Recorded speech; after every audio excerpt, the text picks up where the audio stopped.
మందులకి వేణుకి కొద్ది రోజుల్లో నయమవుతుంది. కానీ వేణు ఎలాంటి పనికి వెళ్ళలేకపోతాడు. స్నేహకి ఏం చేయాలో అర్థం కాలేదు.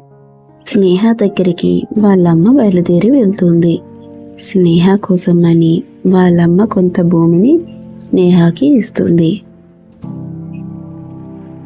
స్నేహతో, చూడుమా, చిన్నప్పుడు చదువుకోమంటే చదువుకోలేదు. ఇలాంటి పరిస్థితి ఎవరికైనా వస్తుంది.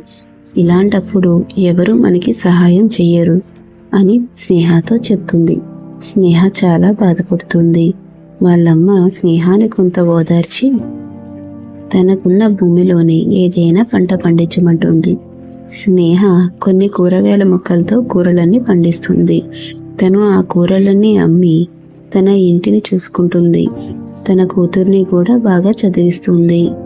స్నేహకి ఆ కూరలమ్మిన డబ్బులతో తన భర్త మందులకి, ఇంట్లోనికి సరిపోతుంది.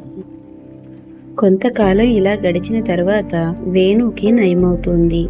స్నేహకి కొంత ఊరటగా ఉంటుంది.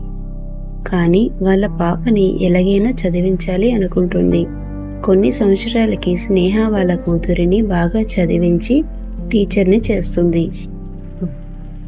తనలాంటి పరిస్థితి తన కూతురికి రాకూడదని